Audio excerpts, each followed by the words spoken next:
Hi, it's Leanne, and today we are making a berry galette for one, a single serving berry galette. Now, are you wondering what is a galette? Well, actually, what galette means is rustic pie in French. It's basically the fuss-free little sister to the pie. There are no stellar pie making skills required for this one, and it is the perfect way to enjoy all that fresh fruit and berries that you're going to pick up at the farmer's market.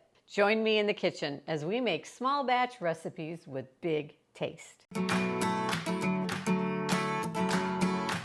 All right, now legend has it that the galette, or you may know it as a crostata, was first made by a lazy baker. Yeah, he was just too tired to make a full pie, so he just rolled out his dough, piled his fruit on top, and called it good. So the galette is totally an open-faced pie that embraces imperfection. We're going to begin our galette with the pie crust. Now, if you want this to be really quick and easy, you can totally use a store-bought crust. But can I tell you, making your own crust at home only takes minutes. It's easy, and it tastes so much better. So we're going to start with the crust. And we're going to use a half of a cup of all-purpose flour. Put that in. We're going to use a teaspoon of sugar, an eighth of a teaspoon of salt, and then we're going to add in 2.5 tablespoons of cold butter. In your pie crust, you want cold butter. And the reason for this is as that butter melts, as the crust bakes, it releases off steam, which then creates those nice flaky layers we like to have in a pie crust. So I've taken 2.5 tablespoons of butter and I've just cubed it up here because we are going to cut it into our dry mixture, and it just makes it easier if the butter is cut up smaller.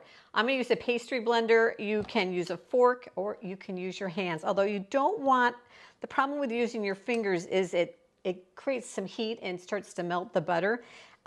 So if you can use a fork or a pastry blender, all the better. And then we're going to add in some water. Now, you want cold water, and I've just put some ice cubes in here because you want that water really cold to prevent it. Again, you don't want it to melt your butter too much because you want, as you can see in here, I've got little chunks of butter still, which you want because, like I said, that's going to melt while it's baking and make for a nice flaky pie crust. So you only want to put a little bit of water in at a time. I like a teaspoon to 2 teaspoons because it's really easy to get too much water in there, and you don't want to keep adding extra flour into your pie crust to compensate for too much water. So add in, I think I've added in about a teaspoon. I'm going to add in about half a teaspoon more, and then it's still going to look dry. It's not going to have come together yet, but what we're going to do is just very quickly take our hands and squeeze the dough together. Like I said, we don't want to overwork it because we don't want it to get too warm, although we are going to put this in the refrigerator for about 30 minutes and let it chill. If it feels like it is just not coming together, go ahead, add in just a little bit more water. And I promise you, the more you make pie crust, the better feel you're going to have for it. And it really, like you can see, it just takes minutes to make your own pie crust at home. All right, there, I think we got it. So what you want to do next is just grab some saran wrap. You could use wax paper. And we're going to just place our pastry dough on there. We're going to flatten it into a disc with our hands, and then we're just going to wrap it up airtight and pop it in the refrigerator and let it chill for about 20-30 minutes. This is going to help so that when it bakes that the dough doesn't shrink up as much, and it'll make it easier to roll out if it's been chilled a little bit. It is done chilling, and we're going to unwrap it, and I've just sprinkled a little bit of flour on my work surface, which kind of pat it on there is going to help. You don't want your pastry crust to stick. Put a little flour on your rolling pin, and then we're going to roll it out into, about probably an 8-inch circle. And one trick to try to get round dough is you roll it one way, then just rotate it a quarter turn, roll it again, and then just keep rotating it, okay? And that helps to keep it round. Now, with a galette, it's not as, crucial that it's round because you're not putting it into a round pie tin, but I just think it looks nicer. All right, so my dough is about probably 1/8 of an inch thick. we are going to grab our berries. I've got a baking sheet, and I'm actually just going to set my dough. I've lined it with parchment paper right in the middle of my baking sheet here. I'm preheating my oven. Isn't it 350 degrees, I think? Yeah. And so now our berries. Now, you can use whatever combination of berries you like.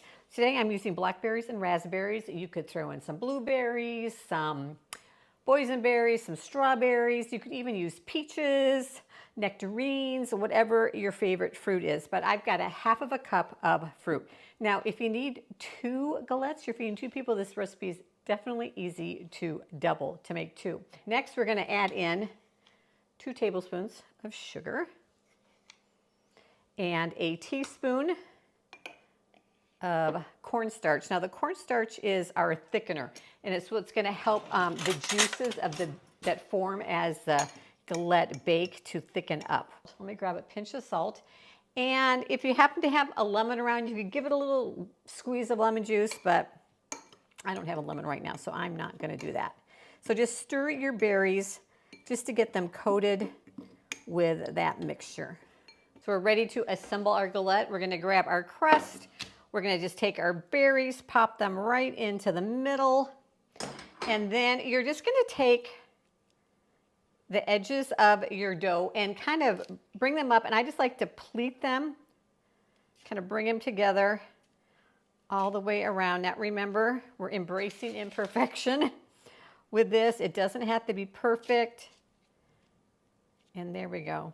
Kind of got that all, you can see, just pleated up right along there. And then we are going to take, I have a little bit of milk here. This step is totally optional. It just makes it look a little prettier. And you know, I'm kind of all about pretty and delicious. So we're going to just brush this milk onto our pleated edge of our pastry. And then we're going to sprinkle it with some coarse raw sugar.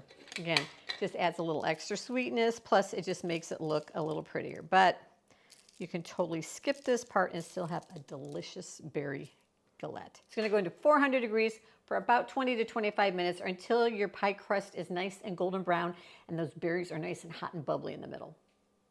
All right, I've pulled it out of the oven. I've got a little trick for you. Sometimes when you're baking a pie, your crust will cook or brown faster than the insides cook. So all you have to do is cover it with a piece of foil. So for the last 10 minutes, this did bake for about 25-30 minutes. The last 10 minutes, I covered it with foil so that my crust did not get too brown. Look at that. Does that not look amazing? All right, so now the best way, I think, to serve a galette is a fruit galette is with a little ice cream on top. You could also serve it with a little sweetened whipped cream. And to be perfectly honest, I don't even put it on a plate. I just add my ice cream and serve it right off of the cookie sheet.